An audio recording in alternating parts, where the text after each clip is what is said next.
各位同學大家好，呢一個係2024年第8條嘅 MC 啦。咁你係關於咧 Top Talent Pass Scheme 一個高端人才通行證計劃嘅。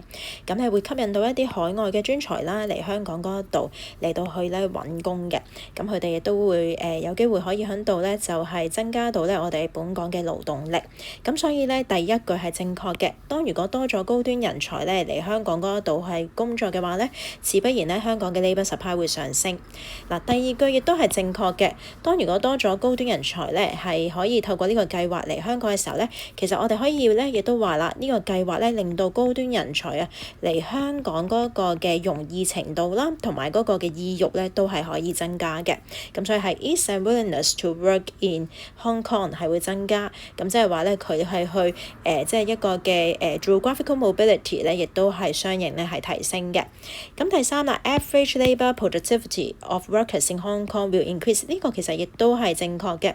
嗱，留意翻咧呢一啲嘅人才咧，佢哋都係一啲嘅 top talent 嚟嘅，都係一啲高端人才。所以咧比較大嘅一個可能性咧，就係佢哋本身嘅 average labour productivity 咧，應該咧就已經係咧高過咧我哋香港本身咧存在嘅人口嘅 average labour productivity 嘅。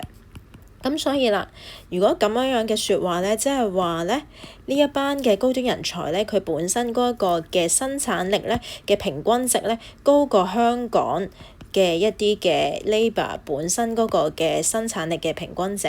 咁所以當佢哋加入嚟香港之後咧，就應該會拉高咧香港整體嘅 average labour productivity 嘅。咁所以咧呢一條題目咧就1、2、3、3句都係正確，答案係多。